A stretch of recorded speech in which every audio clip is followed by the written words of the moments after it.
Buenos días. Vamos a empezar la jornada del día de hoy. Vamos a empezar con una conferencia magistral que nos imparte el doctor Urbano Ferrer.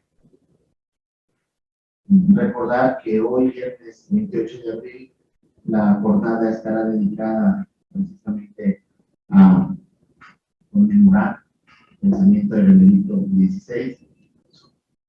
Y en ese sentido es que se ha organizado una serie de ponencias, de mesas de trabajo, en las que vamos a estar conociendo y discutiendo algunas interpretaciones, una buena parte de la recepción del pensamiento de Benedicto XVI. Yo voy a presentar al profesor Urbano Ferrer. Debo decir que me honra mucho presentarlo, entre otras razones porque lo considero mi amigo. Hace mucho tiempo que estamos en contacto. No tanto como yo quisiera, pero hace mucho tiempo que estamos en contacto. Y además porque lo considero un maestro. Yo he aprendido mucho de él y voy a hacer una muy breve presentación porque realmente su currículum es muy amplio. Yo me voy a limitar a leer algunas de las líneas fundamentales de su biografía y luego le daré la palabra para que él nos presente la ponencia que ha preparado para nosotros el día de hoy y cuyo título se los confirmo también.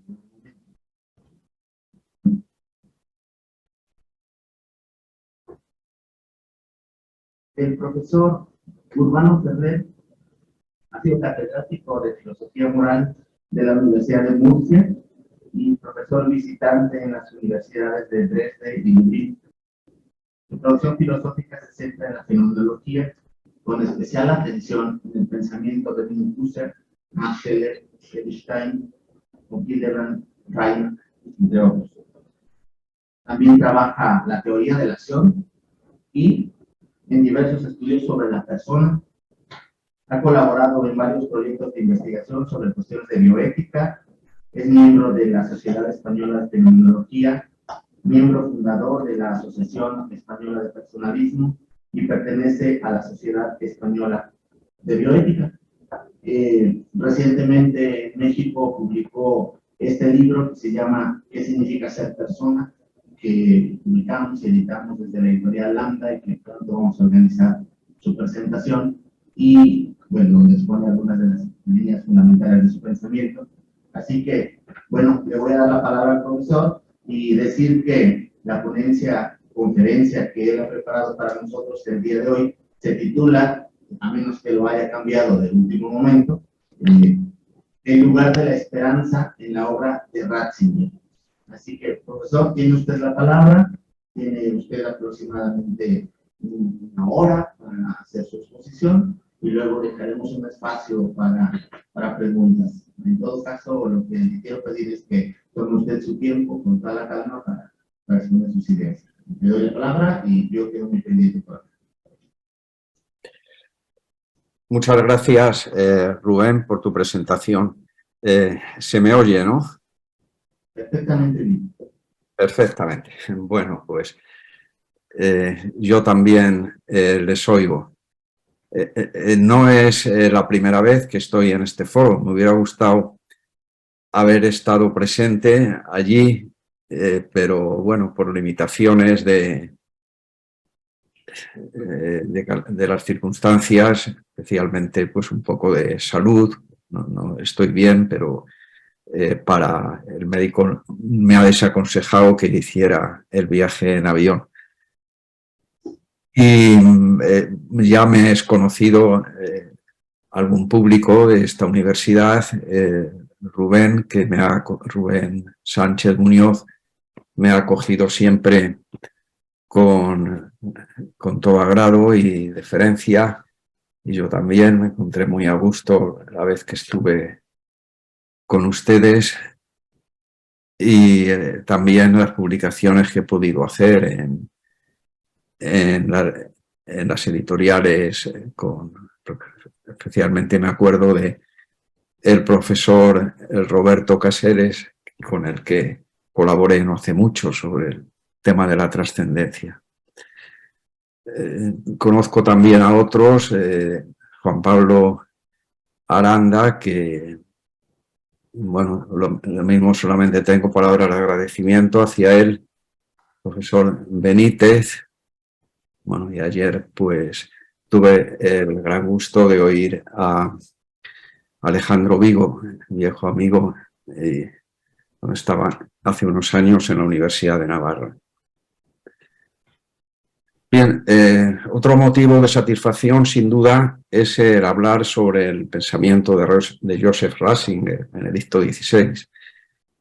Pues es un autor que ciertamente me ha interesado mucho, tanto por su persona, su personalidad, como su pensamiento, el diálogo entre la razón y la fe. Especialmente el tema de la escatología está presente en su pensamiento desde la obra que escribió con este título hasta su encíclica Spe Salvi, que ciertamente constituye un estudio muy certero sobre el tema de la esperanza. Más lo he tratado siguiendo las huellas de Ratzinger desde un ángulo teológico, también filosófico, es inevitable. Y, en fin, en algunos momentos paso de un campo a otro, ya me permitirán que haga esto, lo cual en el tema de la esperanza es indispensable. Pues bien, lo que vamos a ver es un poco situar el término, el concepto de esperanza, luego a continuación ver sus bases antropológico-personales,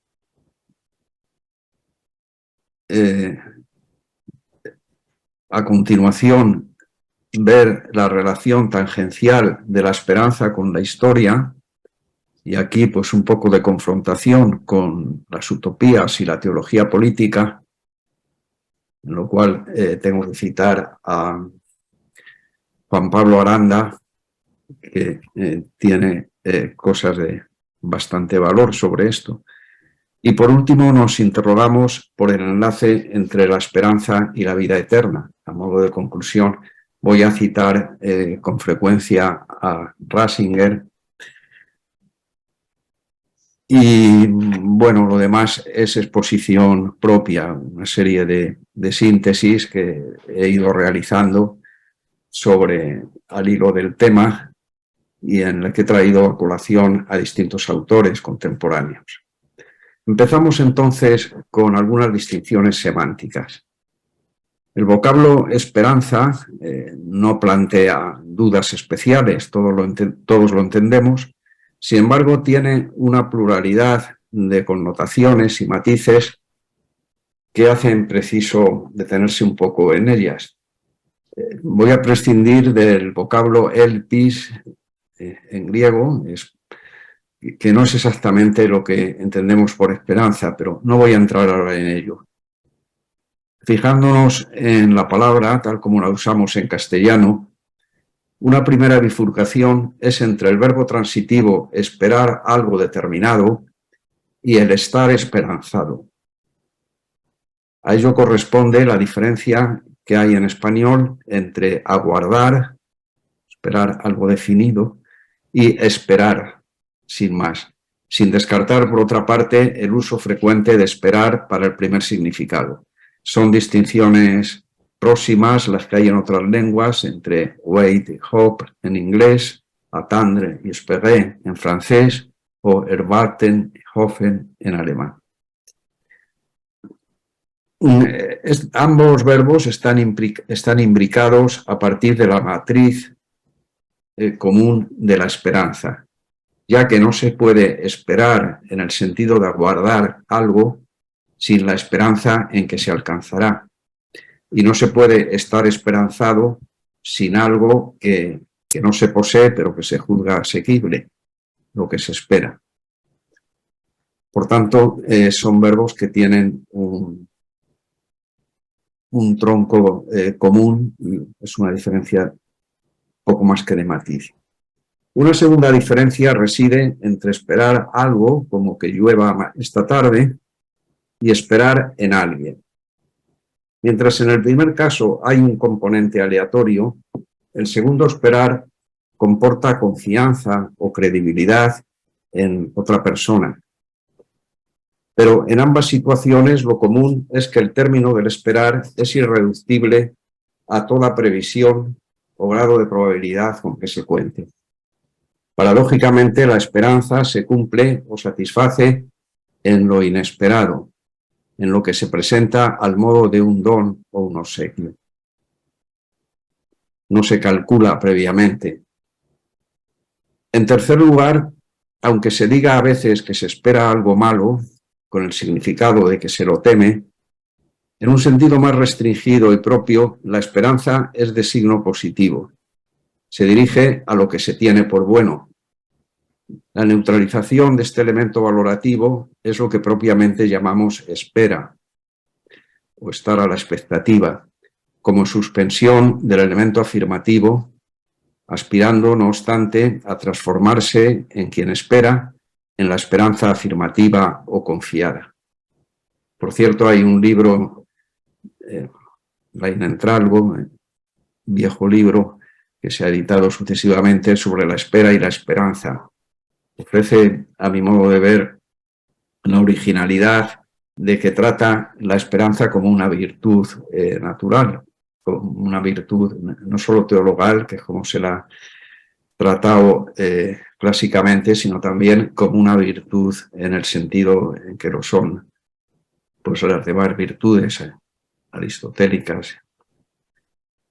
Otra es la diferencia entre la esperanza como temple anímico y la esperanza como virtud, que al igual que las otras virtudes morales exige ser cultivada y arraigada frente a sus opuestos, que son la presunción o arrogancia y la desesperanza, por defecto y por exceso, respectivamente. Y aún cabe distinguir de estas la esperanza como actitud existencial, a la que se oponen la angustia y la desesperación. Mientras las dos primeras, la esperanza como temple y la esperanza como virtud, se pluralizan con los diversos bienes que de hecho se esperan, la esperanza existencial es inseparable del existir qua humano o qua ético. De modo que sin ella no cabe hablar tampoco de la virtud de la esperanza. Bueno, está dado lugar a algunas polémicas y diferencias de matices entre los autores, pero no me detengo en ellas. Vamos a contar con que hay una esperanza natural previa a la virtud de la esperanza, o existencial, si se quiere. Es de la que nos vamos a ocupar centralmente a continuación. En este sentido, existencial se suele decir que mientras hay vida, hay esperanza. Ratzinger lo expresa en los siguientes términos. Un hombre que no espera nada tampoco puede vivir. La existencia humana está por su propia esencia impulsada a algo más grande. Hemos llegado así, el segundo apartado, a la forma antropológicamente radical de la esperanza, en la que están ancladas todas sus otras variantes. Voy a ver algunos de sus rasgos. Llama la atención que no tiene un objeto delimitado o circunscrito. Más bien, cuando se accede a lo esperado, la esperanza permanece intacta estructuralmente. La esperanza, por tanto, no es un proyecto, pero sin ella no serían posibles los proyectos en su lanzarnos hacia adelante, hacia un nuevo rostro de la realidad. En segundo lugar, la esperanza implica creencia o afirmación de su término, así como confianza en aquel de quien se espera, lejos de resolverse, como decía hace un momento, en un cálculo entre distintos factores. Ello está en relación con que no es forjada con los propios actos, sino que en tanto que actitud existencial viene dialógicamente prefigurada en el existir humano. En tercer término, la esperanza excluye la soledad, entendida como el encerramiento en sí mismo de quien no se deja sorprender, por cuanto la esperanza solo se afianza y plenifica ante alguien otro, que precede esencialmente a quien espera. Ratzinger ve así en la esperanza una muestra de la índole relacional de la persona humana. Por contraste, la desesperación cierra al existente sobre sí mismo. Lo cierra falazmente, ya que no es una actitud en la que se refleje lo propio de la existencia humana. Vamos a fijarnos ahora, por contraste, con el miedo, que advertimos que es la contrafigura de la esperanza, pero dentro de una misma estructura. A diferencia del temor a alguna amenaza definida, que se desvanece en cuanto se sortea el peligro, el miedo nos acompaña bajo distintas formas a lo largo de la existencia, diferenciándose del temor en que no es proporcionado al estado de cosas que lo hace surgir. El miedo es provocado más bien por la soledad de la propia existencia y reclama en negativo a alguien en quien se confíe y que nos saque de esa situación anímica. Ratzinger lo refleja a la perfección en el siguiente texto que he tomado de Introducción al Cristianismo. Supongamos que un niño tiene que atravesar un bosque en una noche oscura. Naturalmente tendría mucho miedo, aunque alguien le haya dicho que no tiene nada que temer, que no hay nada que le pueda asustar. Cuando se encuentre solo en la oscuridad, cuando se dé cuenta de que está radicalmente solo, entonces le vendrá el miedo, el verdadero miedo humano, que no es miedo a algo, sino miedo a sí mismo. El miedo a algo es básicamente inofensivo y desaparece cuando se quita de en medio el objeto que lo causa. Ahora bien, ¿cómo superar este miedo si fracasa por completo el intento de probar que es absurdo, que no hay un objeto que lo cause? El niño perderá el miedo cuando una mano lo agarre y lo guíe, cuando alguien le hable, es decir, perderá el miedo cuando sienta que está ahí junto a él alguien que le ama. La superación del miedo nos muestra una vez más en qué consiste esencialmente. Es miedo a la soledad, miedo a la angustia de un ser que solo puede vivir con los demás. En este pasaje de la Introducción al Cristianismo se describe lo característico de la relación existencial por contraste con el miedo. Podemos preguntarnos, ¿por qué aparece el miedo en el bosque oscuro si no se divisa ningún peligro real? ¿O por qué sobreviene la angustia si no existe algo exterior que la motive? En un caso se trata del miedo camuflado al vacío de sí mismo. Y en el otro caso es la angustia como un encontrarse angosto, estrecho, en el propio ser. Por ello, solo de un modo indirecto puede responderse a las anteriores preguntas con la aparición de alguien, como leí hace un momento, en quien poner crédito, confianza y de quien recibir compañía. Tal que eo ipso se disiparían los miedos. Pues es la falta de relación en quien existe de suyo para vivir con otros lo que ocasiona ambos temples negativos. La esperanza se cultiva justamente concediendo espacio a la relación constitutiva de la persona. Por cierto, que es recurrente en Ratzinger adscribir la relación al ser personal en un orden intrínseco, no como un accidente sobreañadido. Véase, por ejemplo, el siguiente texto de la misma obra. Dice, al darnos cuenta de que Dios es dialógico, de que no solo es logos, sino diálogo, no solo es idea e inteligencia, sino diálogo y palabra unidos en el que habla, queda superada la antigua división de la realidad en sustancia, lo auténtico, y accidentes, lo puramente casual. Es pues claro que el diálogo y la relación constituyen, junto a la sustancia, una forma primordial de ser. Bueno, no entramos en la cuestión metafísica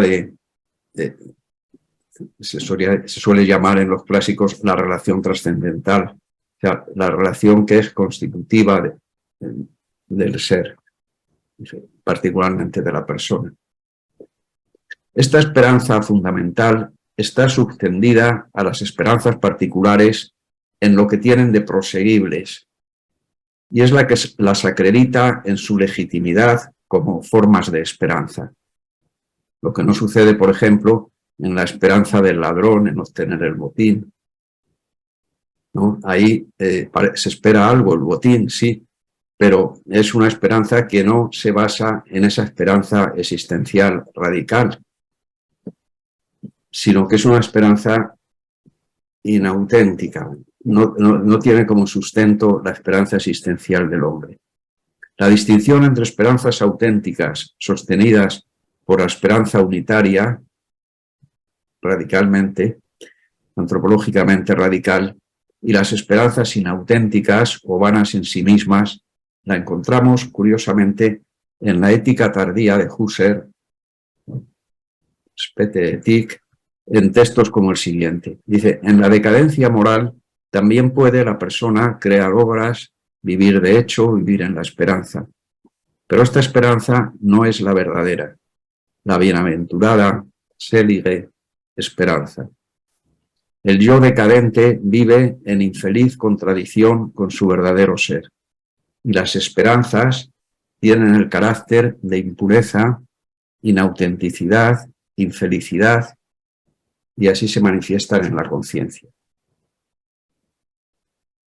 Quería fijarme especialmente en cómo Husserl usa el singular para la esperanza auténtica, mientras que emplea el plural para las esperanzas inauténticas, que no están sustentadas en la esperanza, aunque subyacga a ellas un estereotipo de la esperanza existencial o verdadera. En atención a la esperanza auténtica, no se presenta el Dios remunerador meramente como quien otorga los premios o castigos a nuestras acciones a modo de un árbitro ajeno o imparcial, sino como aquel en quien se unifican y consuman las esperanzas parciales, haciendo de este modo innecesaria una síntesis a priori efectuada desde fuera entre virtud moral y felicidad, al modo como lo presenta Kant en la crítica de la razón práctica. No hace falta esa síntesis cuando ya la esperanza apunta a un sumum bonum, a un término último, está siempre abierta más allá del cumplimiento de las esperanzas parciales. En nombre de la esperanza no colmada, latente, por ejemplo, en la búsqueda esperanzada de la justicia, o en el anhelo de terminar con la desarmonía entre lo realizado y lo merecido, tantas formas de esperanza que claman al cielo, decimos a veces, sentido moral, en ellas está Dios preanunciado como el término último que le da sentido. El carácter existencial y como tal inesquivable de la esperanza fundamental se pone particularmente de manifiesto en ciertas situaciones límite en las que ya se ha desvanecido toda esperanza terrena y sin embargo se sigue existiendo esperanzadamente, como son los casos de los enfermos terminales o bien de los mártires hasta el derramamiento de sangre. Por cierto, esta idea, estos ejemplos están tomados de Piper en su libro Hoffnung und Geschichte, Esperanza e Historia. En las dos ocasiones hay un consciente entregar la vida que no sería posible en ausencia de toda perspectiva ultraterrena. Ahora bien, esta situación de los mártires no es excepcional, pues se reproduce en su heroicidad en todas aquellas acciones calladas de la vida en que se pone a prueba la entrega incondicional a una causa. Como pueda ser, pues, qué sé yo, decir la verdad, declarar la verdad sin ningún móvil añadido. Hay no hay una esperanza particular, sino que es la esperanza fundamental la que está actuando. Como dice Piper, refiriéndose a una conferencia suya que dio en París en 1951, por lo demás, en ninguna parte está escrito, Erik Peterson lo ha señalado, que el mártir, visto desde el ser cristiano, tenga que ser una figura de excepción tranquilizadora, que solo se da aquí y allí bajo unas condiciones muy especiales. Tampoco esto lo silencié entonces. Mi tesis propiamente era la siguiente. Mejor no hablemos de esperanza si no existe ninguna para los testigos de sangre. Queriendo decir que es en esos casos, en el caso de los mártires de sangre o en el de los enfermos terminales que no tienen ninguna esperanza, donde se realiza de una manera empírica, se basa en los estudios experimentales de Pliger, un psiquiatra de su tiempo, el estar esperanzado. También la fe como virtud sobrenatural incluye la esperanza en su término final, según la caracteriza el autor de la carta a los Hebreos. Fides est sperantium substantia rerum, et non apparentium argumentum. O sea, la esperanza está incluida en la definición o caracterización de la fe. Es sustancia rerum esperandum. La palabra griega para sustancia es hipóstasis, en el sentido real de base o fundamento, y no primariamente en la acepción reducida del estado subjetivo de certeza con el que muchas veces se la ha confundido. No es un estado subjetivo de certeza, como se ha entendido la esperanza, como la entiende la epístola citada hace un momento, sino que con la fe se trata de lo que sustenta objetivamente la esperanza definitiva como palabra de Dios, o sea, algo objetivo, algo que está más allá del estado mental.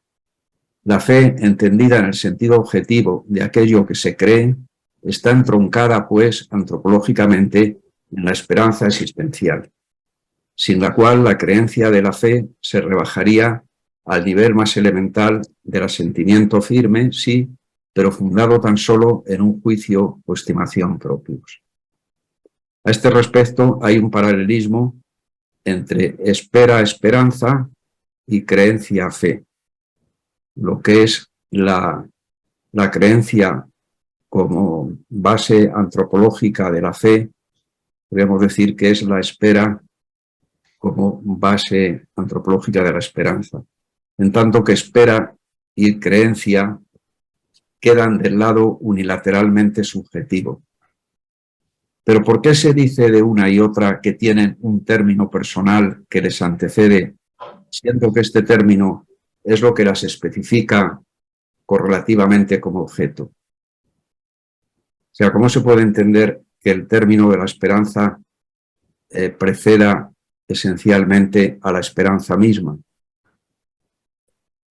En este ámbito entra en juego el amor de Dios, genitivo subjetivo, la caritas, que siempre precede a la correspondencia amorosa del ser creado. Las tres virtudes teologales resultan así estar entrelazadas estructuralmente desde el amor. ¿Qué significa esto?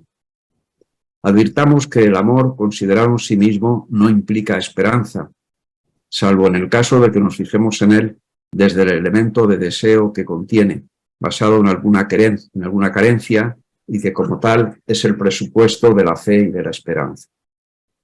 En este sentido, dice San Pablo que de las tres virtudes teologales, conocido el texto, solo la caridad perdura. Ahora bien, la esperanza, a la vez que acusa la carencia propia del deseo, es anticipación de lo venidero. Y en está tomado de Ratzinger la expresión. Y en esta medida viene impulsada por el amor pleno o caritas.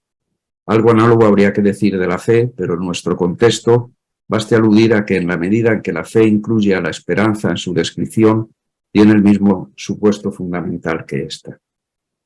El amor que se traduce en obras externas, animadas por la esperanza, al no alcanzar su culmen en estas obras, ha de reaparecer a su vez motivando la esperanza, además de constituir previamente el término al que la esperanza se encamina.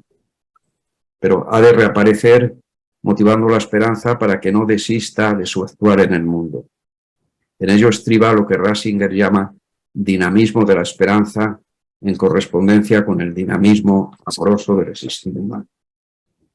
Terminaré este apartado con una somera referencia a la dualidad esperanza-poder, detenidamente tratada por Ratzinger. De entrada se oponen, en cuanto que el poder se despliega como faciendum, mientras que la esperanza está vuelta a lo que no se posee y que tampoco proviene de mis capacidades. O sea, es fácil sucumbir al espejismo de que sean las cosas de que se dispone lo que funda la esperanza, olvidando que es la esperanza implícita en quien escucha y obedece, en su sentido etimológico de obaudire, de saber escuchar, la que obtiene el respaldo para el poder, haciéndolo responsable ante otros.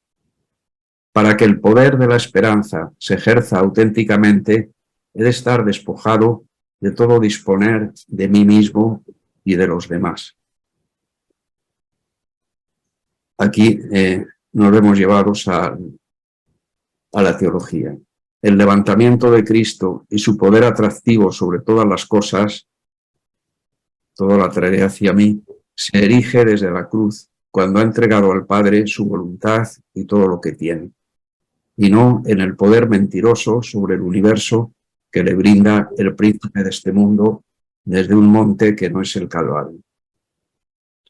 Análogamente, el hágase en mí según tu palabra, de la bienaventurada Virgen María, es lo que la convierte en poderosa intercesora como Madre de Dios. Una vez más, es el poder de la obediencia. El poder verdadero es el que es donado en la escucha obediente.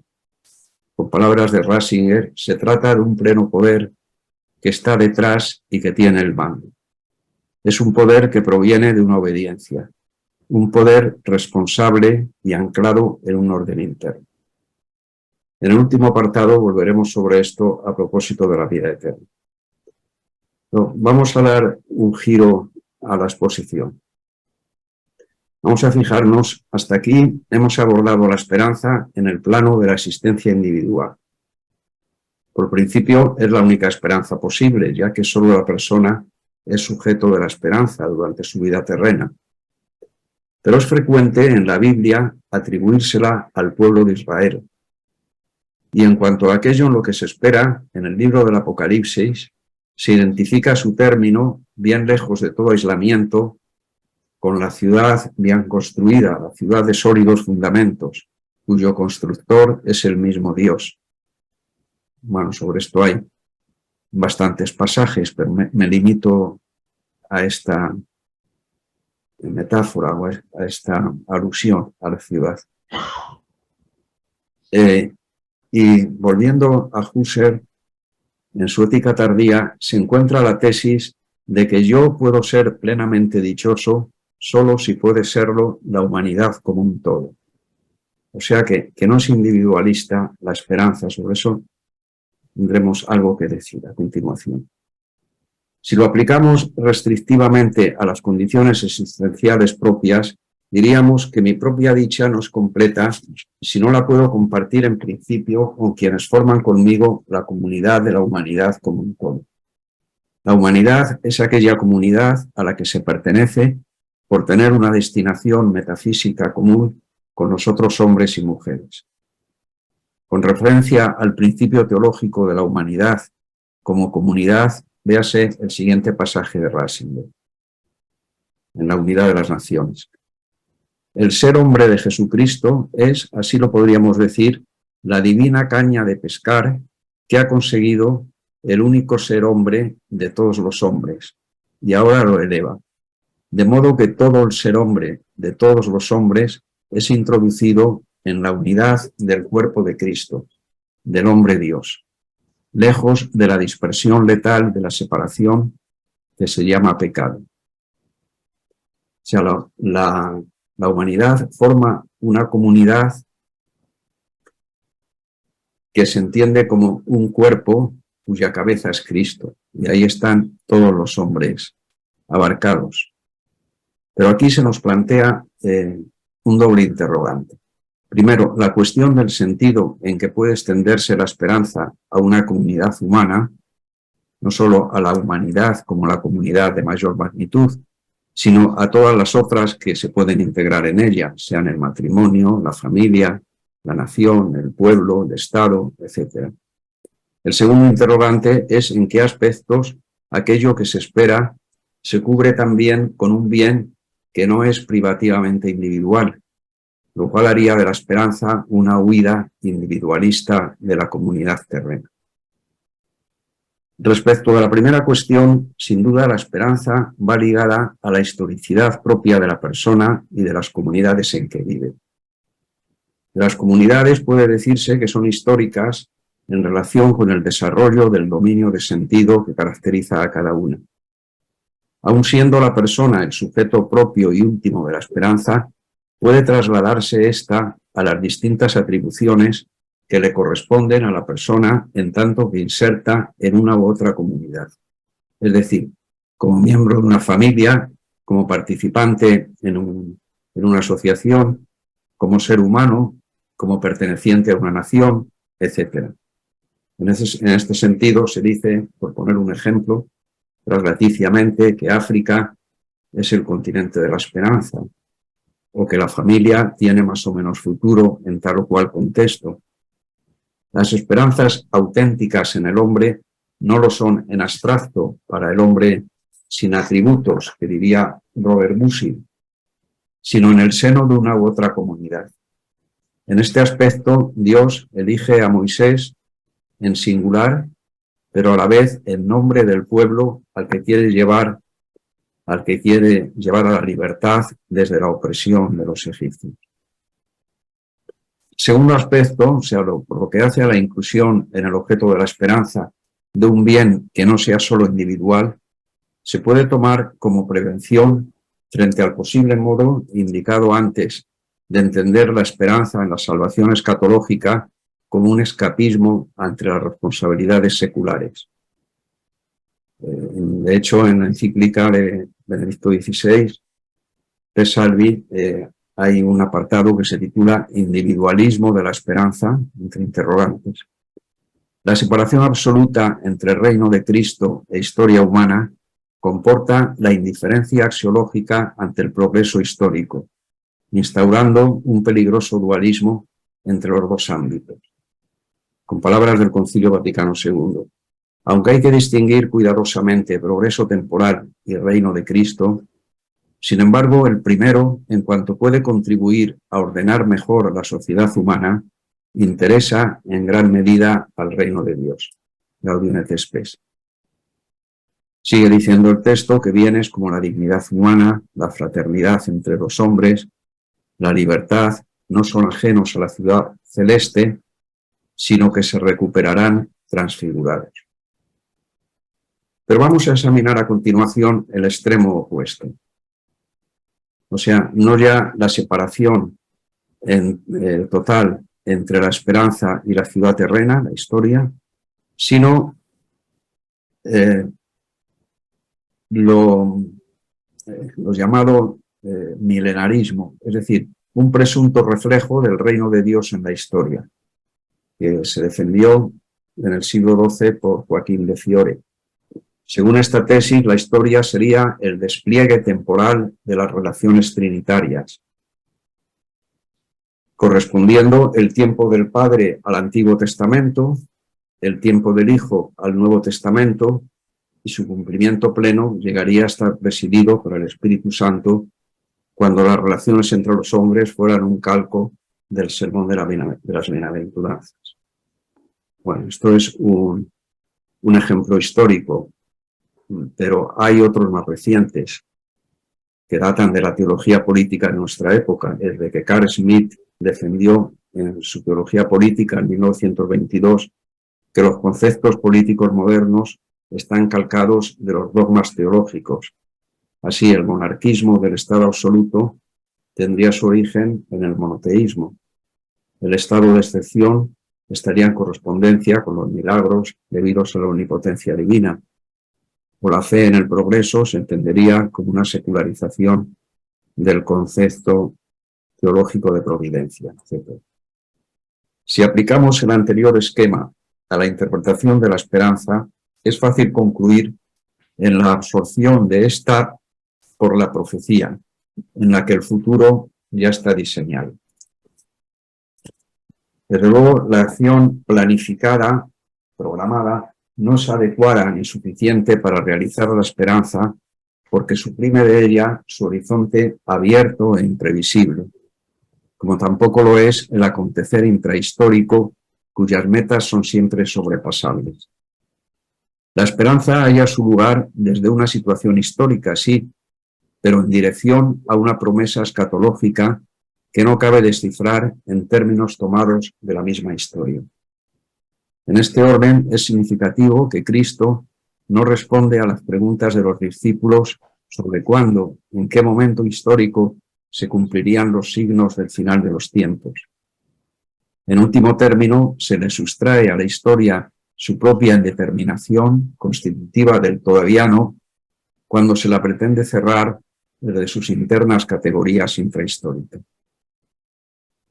Advirtamos que los hechos históricos no se dejan explicar de modo íntegro desde su propia trama, tanto en el sentido de que están tendidos entre un principio y un final ahistóricos, como en cuanto a que lo que se pretende con ellos, al fin, es más que lo que se descifra en términos históricos: a la libertad, la responsabilidad, el mérito, el bien, el mal.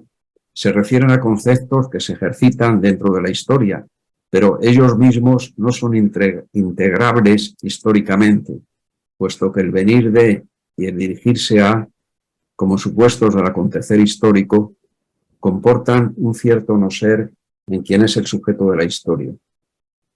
Pues bien, algo semejante sucede con la esperanza, sin la cual los hechos históricos no se desencadenarían, pero a la vez tanto su surgimiento como su cumplimiento no pueden por menos de exceder el relato histórico. A ver cómo voy de tiempo. Sí. Pero entonces, ¿dónde ubicar la esperanza? Si tanto un salirse del mundo compartido por los hombres y de la historia, como un fiarlo todo a la actividad humana programada, la falsean en lo que tiene conjuntamente de implicación en las tareas temporales y de apertura al don, más allá de lo conquistado con las propias fuerzas. ¿Acaso son compatibles, nos preguntamos, la actividad comprometida y la pasividad ante lo recibido? Para orientarnos en la respuesta, conviene reparar en que si el objeto de la esperanza precede a esta, las facticidades producidas por el hombre, de las que hablaba el profesor Alejandro Vigo ayer, como algo que no es solamente transitivo, sino que implica un elemento humano, el zapatero que hace los zapatos, en las que históricamente está esperanzado de modo parcial, no pueden por menos de quedar rebasadas y desplazadas desde la esperanza natural. Con todo, simultáneamente, tales esperanzas parciales no podrían presentarse sin la esperanza única y fundamental que alienta en ellas.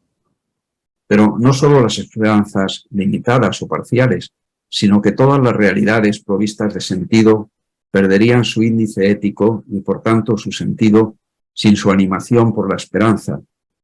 El nudo poder dejaría de ser responsable. La justicia se quedaría sin asiento en un orden esperado. El progreso renunciaría a su sentido si no se alcanza por relación al bien que se espera, y así sucesivamente. Lo contrario a la esperanza en la vida eterna es un deslizarse a la utopía de construir el paraíso en la tierra, lo cual trae consigo como presunto basamento el abismo del sinsentido, como el nihilismo contemporáneo lo ha puesto de relieve, particularmente en Ernst Bloch, desde Das Prinzip Hoffnung. Con ello enlazamos con el siguiente apartado, el último, que es la esperanza en la vida eterna. La diferencia entre utopía y esperanza escatológica en la vida eterna viene precisamente de que la utopía no nos alcanza personalmente, se nos escapa a cada momento de las manos. porque apunta a un futuro histórico que se va postergando reiteradamente a las generaciones venideras. Todo lo más contribuimos como víctimas a su implantación, tal vez acelerándola. En cambio, la vida eterna no queda aplazada a un tiempo indeterminado, sino que se incoa en el presente, en tanto que nutrido a cada momento por la esperanza fundamental.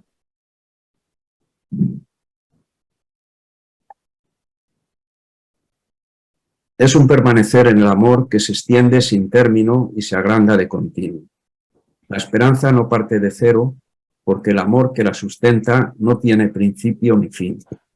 Es un adentrarse increscendo en él que renueva incesantemente los actos de esperanza en medio de las limitaciones y obstáculos de la vida presente.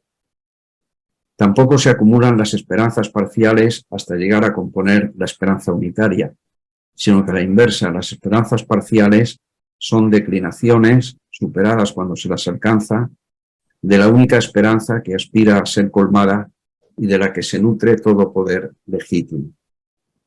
Empieza en el cristiano con su incorporación en el corpus mysticum Christi, del que no espera salir, sino bien al contrario, que se borren definitivamente las huellas del pecado que le retienen al individuo que forma parte de él.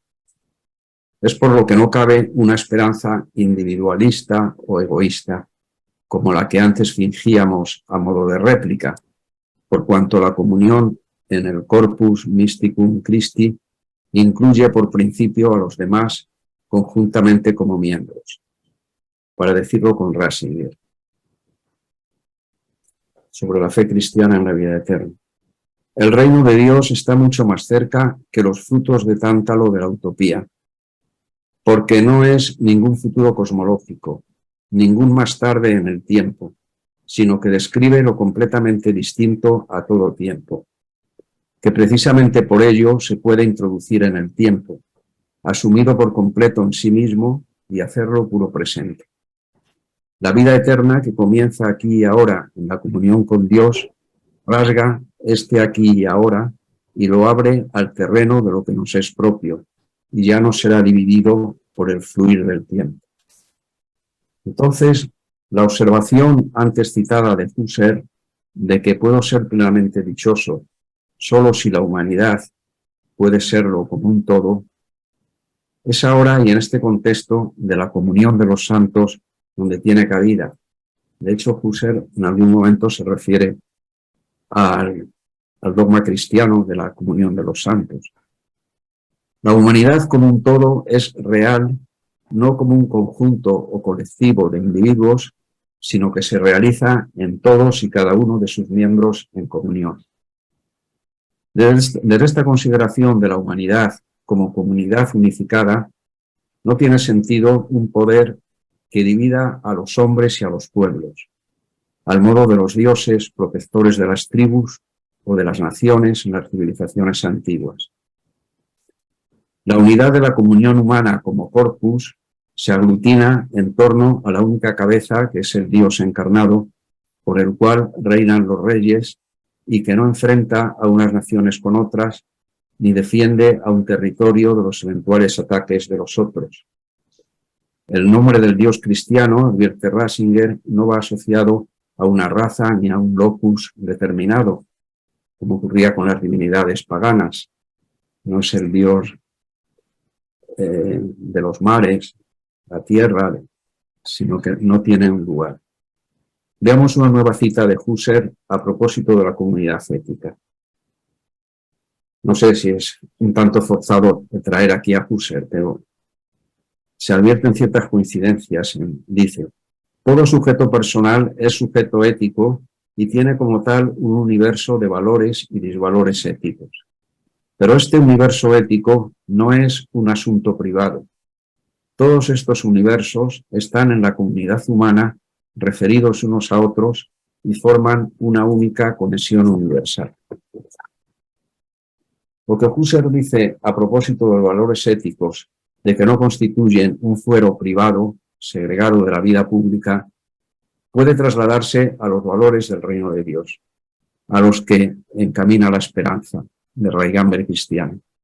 De aquí resulta que la eternidad no es ajena a esta vida en tanto que es de suyo dialogar. El Dios al que nos abrimos por la esperanza es el Dios de Abraham, Isaac y Jacob, un Dios de vivos, porque para él todos están vivos. La esperanza es precisa en la vida premortal porque, dice Ratzinger, en todo amor interhumano hay una exigencia de eternidad a la que ese amor no puede corresponder jamás. O sea, se queda como truncado.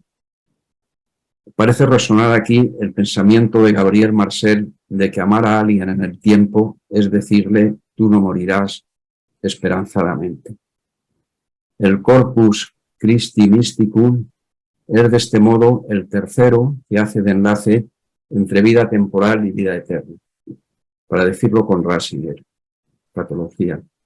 Dentro de la idea cristiana de eternidad hay que situar también el factor de relación humana. El hombre dialoga no en solitario con Dios, ni se adentra con Dios en una eternidad que le perteneciera de forma exclusiva, sino que el diálogo cristiano con Dios pasa precisamente a través de los hombres. Ese diálogo atraviesa la historia en la que Dios habla con los hombres. Acontece en el nosotros de los hijos de Dios. Esto quiere decir, en definitiva, que ese diálogo se da en el cuerpo de Cristo, en la comunión con el Hijo. Comunión que es la que de verdad da al hombre la posibilidad de llamar a Dios su Padre. Ya concluyo. Se puede haber visto que en el planteamiento anterior se han presentado varios motivos para no tomar por definitiva una esperanza cifrada en cualesquiera realizaciones históricas.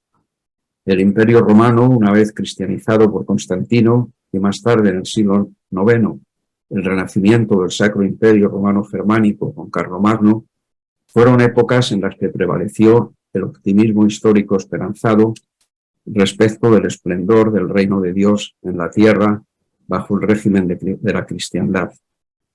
Algo semejante reapareció en el Imperio Español del emperador Carlos V en el siglo XVI, tras los primeros logros de la conquista y evangelización del Nuevo Mundo.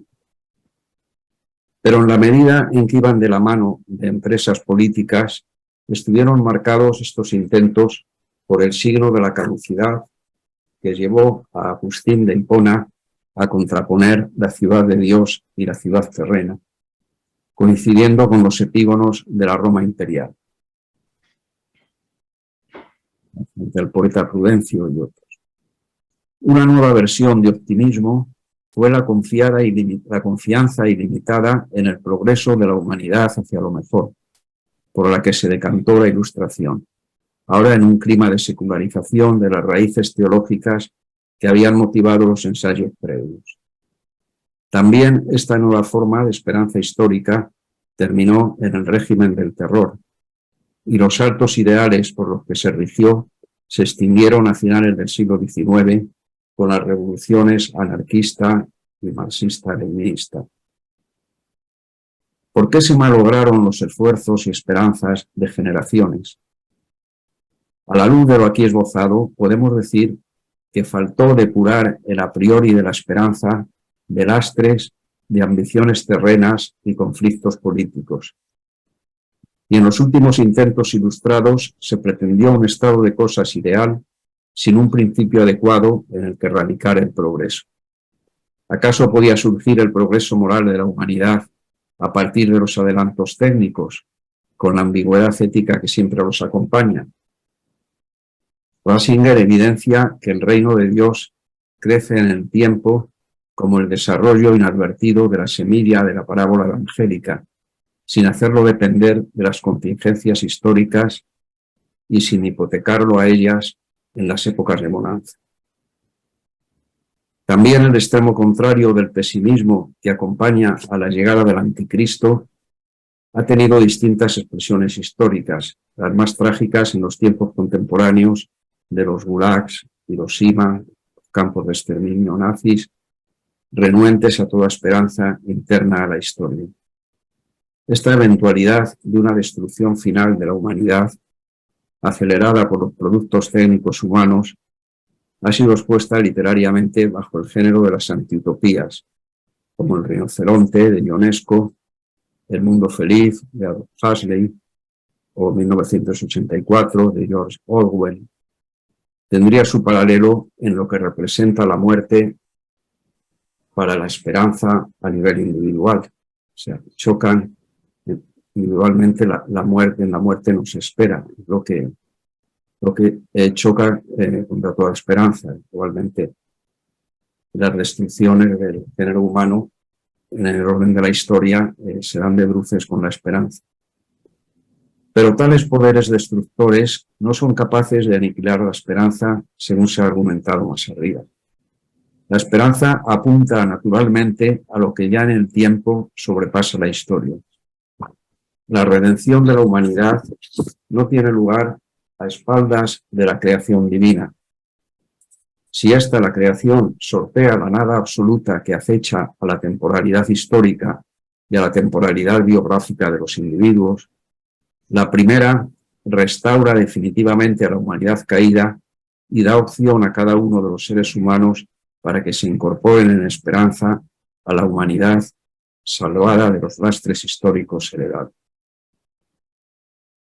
Así pues, no es la vida eterna una ilusión vana para no actuar en el presente, sino que de modo contrario, la vida eterna es la que hace fecunda la vida presente, preservándola del vacío existencial. Termino con unas palabras de Benedicto XVI, de Ratzinger, mejor, esto bastante anterior a su ser papa, en el que expone una idea semejante. Dice, de la existencia de la vida eterna depende que exista o no para el hombre felicidad en esta vida. Subraya el esta. Tan lejos está la esperanza en la vida eterna de ser una mera postergación de la salvación a una remota posterioridad, que a la inversa ella es la condición de posibilidad de que pueda haber, absolutamente hablando, salvación, algo así como felicidad. ¿Y esto por qué? Pues si no existe eternidad, si el espíritu no es lo antecedente y creador, sino lo posterior y casual, entonces la realidad no tiene en sí sentido alguno. Bueno, creo que he cumplido con el tiempo y tenemos ahora pues un margen para que pues podamos intervenir todos los que lo deseen. Muchas gracias.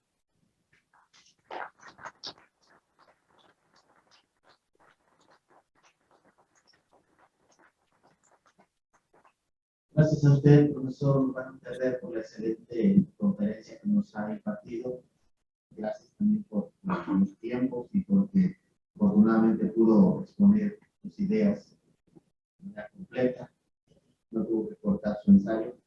Son las 9:10 acá y tenemos aproximadamente 20 minutos para intercambiar opiniones, para hacer preguntas. Así que si alguien tiene alguna pregunta para el profesor, pues vamos a la palabra.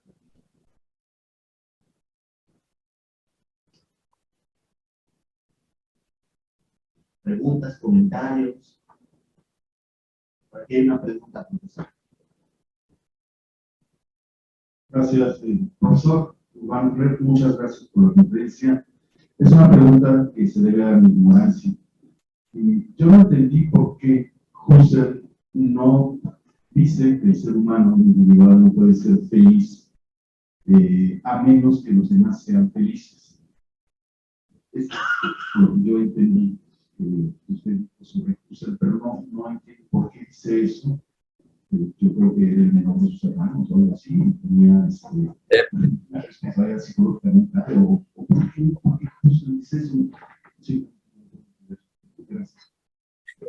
¿Me lo puede repetir la pregunta? Se me ha ido o sea, he entendido la primera parte, pero luego se me ha ido el sonido. Sí. ¿Por qué Husserl supone que el individuo solo puede ser feliz con los demás, no puede ser feliz por sí mismo, sino que a fuerza tiene que No feliz, sino, bueno, esperanzado y luego feliz con los demás. ¿Sabes? ¿Se escuchó bien? Sí, sí, ahora lo he oído bien.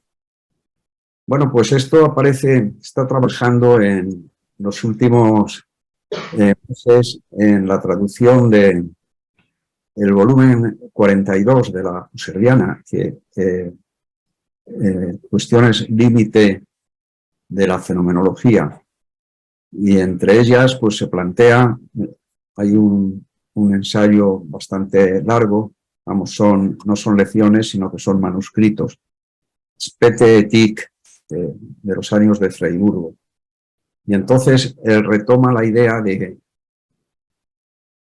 pues, estaba en Leibniz, de que la humanidad como un todo, de tal manera que lo que hace cada individuo, pues está relacionado con los demás. Todos cooperamos a una misma destinación o finalidad. Husserl lo indica como una observación fenomenológica. Dices, ¿qué puedo yo estar alegre si la persona a la que amo está sufriendo conmigo? Es cierto que yo no puedo hacer mío el dolor del otro, sobre todo si es un dolor corporal, psíquico, o la mejora moral del otro, no, es la suya, no la mía. Entonces, la distinción de las individualidades está clara, no es un todo tipo Schopenhauer, pero sí se pregunta que esa unidad que hay me impide que yo pueda dar rienda suelta a mi contento o a mi felicidad si no lo comparto con otro, o si el otro que tengo ante mí pues está mal, está fuera de rumbo, más o menos así lo dice. Y bueno, esto puede parecer un ideal, una desiderata y algo que no es posible responderlo. Sin embargo, desde una perspectiva teológica, desde la unión en el cuerpo místico, Ratzinger toma esto mismo, aunque no lo tome de Husserl, pero cuando dice que eso, que el dolor ajeno, o sea, el contento propio está influido por el contento de los demás y no puede haber fisuras porque todos están arraigados en el cuerpo místico de Cristo. Es cierto que en la historia pues hay las limitaciones, los sufrimientos, todo lo que nos rodea, el pecado. Pero este ideal, que de hecho se ha producido mediante la redención, la incorporación al cuerpo místico de Cristo, es eso a lo que Husserl apuntaba, de una comunidad de hombres y mujeres en el pensar, en el querer, en el sentir, equilibrando la individualidad con a la vez la coparticipación de todos, porque tienen una misma cabeza. Esto es lo que Husserl también en algún momento lo dice. El tema de Dios está muy presente en estas lecciones de Husserl. Gracias por la pregunta. No, he apuntado yo muchas cosas que no he tratado y que quizá pues cada uno tenga su opinión, su modo de verlo. Gracias, profesor. Por acá tenemos otra pregunta.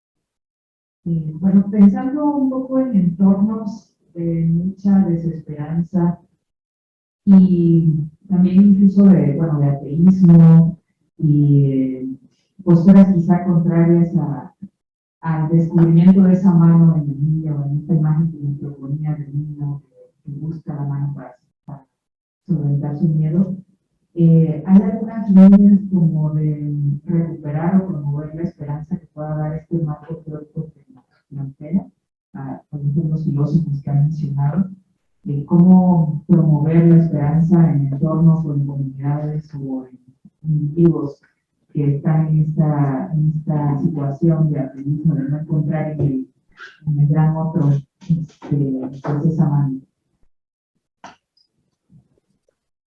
Esta vez sí que se me ha escapado prácticamente todo. Si alguno me lo puede traducir, que tenga más cerca el micrófono. O... Bueno, lo que preguntaba era si en estos entornos de mucha desesperanza, de ateísmo, y como socialmente no se ve tan fácil la mano de ese niño en la imagen que nos presentaba, la mano que le ayuda a salir del miedo, si hay algunas líneas que podrían sugerir este marco teórico que nos presenta o estos filósofos para ayudar a la comunidad o al individuo a salir de la desesperanza. Sí, ahora lo he oído todo. Bueno, pues es algo existencial, es una situación que no se puede resolver desde fuera, que no se puede fingir, sí se puede fingir utópicamente, pero que no resuelve nada, más bien aplaza la solución a las generaciones, la utopía. Entonces, eso, como es existencial, pues tiene que ser cada cual el que recobre la esperanza, de lo cual pues hay testimonios en la historia. O sea, en situaciones últimas, todos tenemos en la mente varios ejemplos, claro, son muchos más de los que no sabemos nada, que han sido tragados por volcanes o por terremotos. Pero en esas situaciones últimas, esos casos que dice Piper, incluso el cardenal Van Tuan en Vietnam, me estoy acordando que estuvo no sé cuántos años solo en una habitación de muy pocos metros allí. ¿Cómo pudo sobrevivir? La esperanza es consustancial al hombre, de tal manera que en el momento en que se pierde la esperanza es que ya no hay vida, no se vive. Mientras se tiene esperanza, se puede seguir viviendo. Si no se tiene vida, la muerte es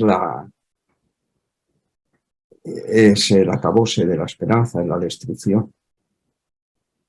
Entonces, tiene que ser, si admitimos la esperanza como algo anclado en el existente humano y además de un modo natural, sobre esto está esa cuestión que no he querido entrar en ella, si la esperanza es una predisposición natural que hay en el hombre o si la esperanza es un don sobrenatural que viene de lo alto ahí.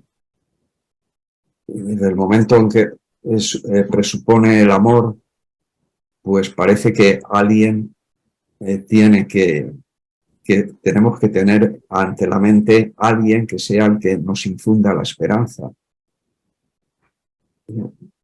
Es decir, y que se despierte en nosotros mismos esa esperanza. No puede ser que nos la construyan desde fuera.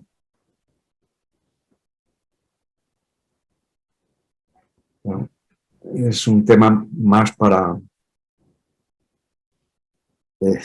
vivirlo, para ver cómo se comporta el ser humano en esas situaciones últimas y cómo no se pierde la esperanza.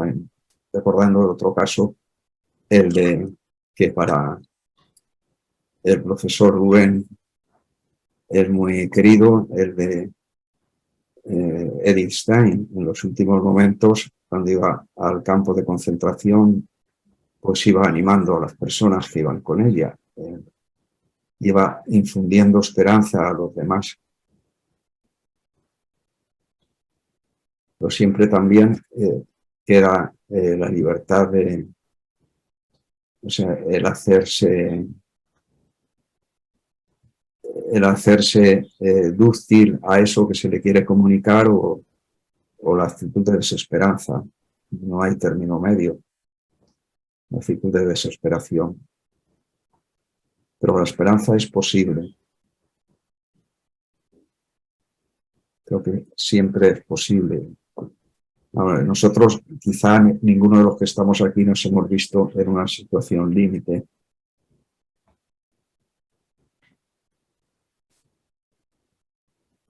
No podemos decir a priori que sin esperanza no se puede vivir.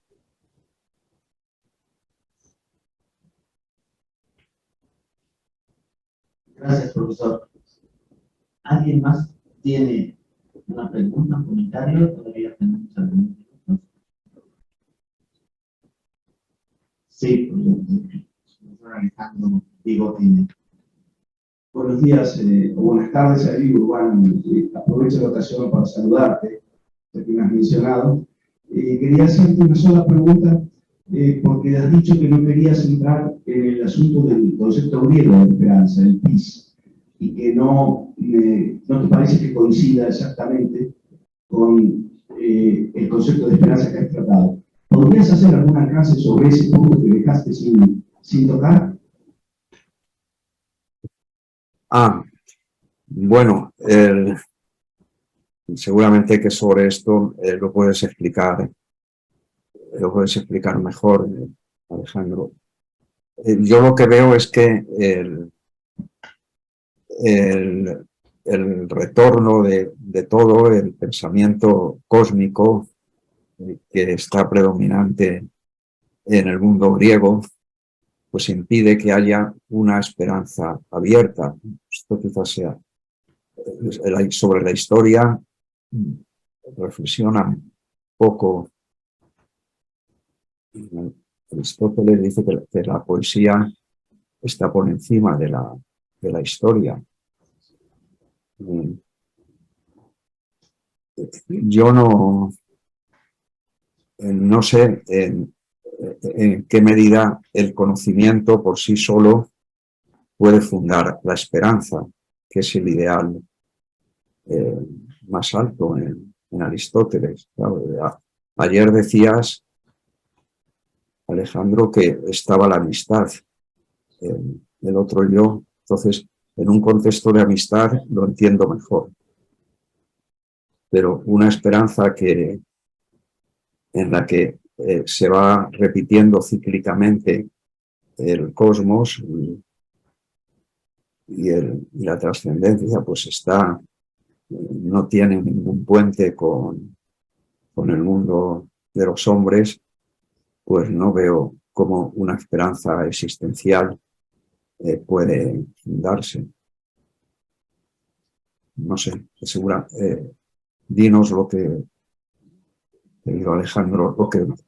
Ahora entendí la conexión, decía, porque ahora lo habré entendido por qué me parecía que hay una diferencia sustancial. No, un comentario muy elemental es que evidentemente, si uno toma el uso del término en la literatura también griega, es un concepto totalmente ambiguo en griego. Es vista la esperanza a veces como algo deseable, que ayuda, pero muchas veces es vista como un mal terrible, ¿no? La esperanza. Y hay una cantidad de contextos en los cuales la estrategia para lidiar con eso es más bien de eliminación, reducción terapéutica de las esperanzas. Como si la posibilidad de no ser afectado por lo que pasa en el mundo tuviera que ver con estrategias que nos permiten liberarnos de las esperanzas, más que tenerlas o cultivarlas, ¿no? Entonces esa es una línea que, claro, es bien distinta a la que uno tiene en vista cuando tiene un horizonte teológico diferente. Y me gustaría conectar con la observación del colega al comienzo.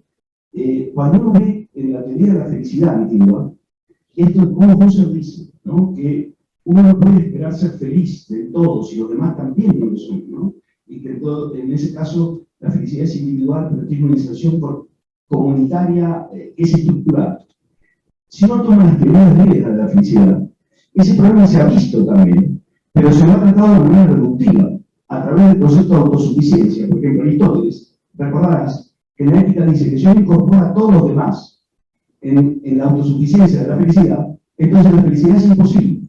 Y que en realidad hay que llegar hasta algunos amigos, algunos parientes, pero no puede incorporar a todos, ¿no? Y luego, en éticas como la estoica o post-aristotélicas, la idea es muy bien aportar una autosuficiencia radical que no sea conmovible desde afuera, ¿no es cierto? Pero que naturalmente no puede incorporar nada que no esté bajo mi control. Entonces, claro, el contexto teológico yo creo que lo cambia todo aquí, ¿no es cierto? O casi todo, ¿no? Eso sería mi reflexión un poco, digamos así, superficial sobre la base de lo tan bonito que nos hace Porto. Sí, en qué medida el don entre los griegos tiene cabida. Hay un autor, he trabajado, Paul Genaf, Paul se llama, Genaf es el apellido, autor francés, que ha vivido en países sudamericanos, no recuerdo si en Argentina, y que hablan del don en los griegos, estudios. Entonces, eso es muy elemental en el hombre y está presente en las civilizaciones más antiguas. La comunidad humana basada en la reciprocidad, en el don mutuo. Desde ahí habría una base para admitir la esperanza como virtud.